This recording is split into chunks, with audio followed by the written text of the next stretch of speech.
19 сентябрга карата күндүн маанилүү жаңылыктары саламатсыздарбы? Кармай берип тажапта калдык. Ташиев жемкорлук үчүн жазаны катаалдаткысы келет. УКМКнын төрагасы Камчыбек Ташиев мындан ары коррупционерлер күнөөсүн моюндап тергөө менен кызматташса да камалат деп билдирди. Бул тууралуу ал Баткендеги УКМКнын жаңы имаратынын ачылышында айтты. Ташиев азыр сот коррупцияга шектелип кармалгандарга айып салып кое берип жатканын белгиледи. Анын айтымында жеңил жаза менен кутулган ошол эле кишилер кийин кайра эле кызматка орношуп коррупцияга аралашып жатат. Коррупция кайсы бир деңгээлде азайды, бирок түгөнгөн жок. Азыркыга чейин токтото албадык. Коррупционерлерди кармай берип, камай берип, алар кайра чыгып кетет. Чынын айтканда бир жагынан тажапта калдык. Эмне кылышыбыз керек? Демек биз мыйзам чегинде мыйзамдарды өзгөртүү менен коррупцияга каршы күрөштү катаалдаштырышыбыз керек, деди Ташиев. Атайын кызматтын башчысы жемкорлорго айып салуу чарасын мыйзамдан алып таштап, аларды соттоп, шарттуу жаза менен мөөнөтүнөн мурда кое берүүгө тыюу салууну сунуштады. Ошондой эле жемкорлордун туугандарына да мамлекеттик кызматта иштөөсүнө тыюу салгысы келет. Ташиев акыркы жылдары сот тутумунун 10дон ашык кызматкери коррупцияга шектелип кармалып, бирок алардын баары абактан чыгып кеткенин кошумчалады.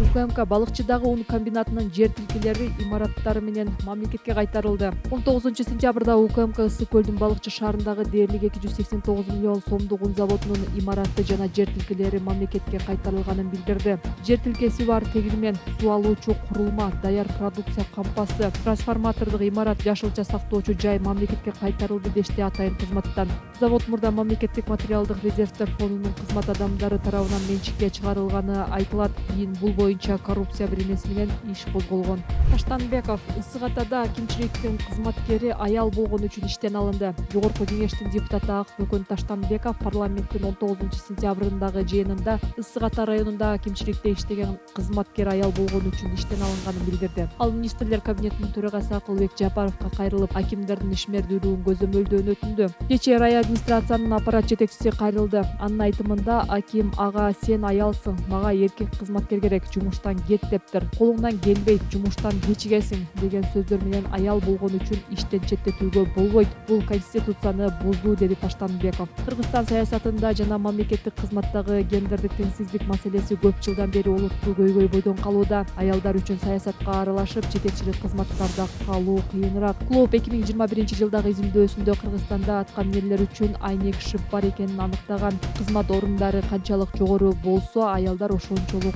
аз болот. Тергөө абагында Азимбек Бекназаров президентке кайрылды. Бишкектеги номер 1 тергөө абагында отурган саясатчы Азимбек Бекназаров президент Садыр Жапаровго кайрылды. Катты Азимбек Бекназаровдун уулу Руслан Бекназаров Facebook барагына жарыялады. Бекназаров 2010-жылы апрель окуясынан кийин $1 миллион кымырып алган деген маалыматты убагында жогорку кеңеште түзүлгөн депутаттык комиссия башкы прокуратура текшерип, мыйзам бузуу таппаганын билдирди. Урматтуу президент, УКМК мени 2010-жылдын майында Улуттук банктан $1 миллион расписка менен алып, аны максаттуу иштетпей өзүнө кымырып алган деп айып койду. Ошол жылы майда Улуттук банктан $1 миллион албаганымды күзүндө жогорку кеңештин депутаты болуп шайланып, ушул маселелер боюнча жогорку кеңеште атайын комиссия түздүрүп иликтеткен жана башкы прокуратура аркылуу текшерткен депутат катары Ташиев экөөңүздөр эң жакшы билесиздер деп айтылат катта. Ошондой эле Бекназаров акыркы жылдары ага жана анын жакындарына кысым болуп жатканын кошумчалады. Азимбек Бекназаров кылмыштуу кирешелерди адалдоого шектелип 12 сентябрда кармалган. Кийин 1 май райондук сотунун чечими менен 2 ноябрга чейин ТИЗО 1-ге камалган.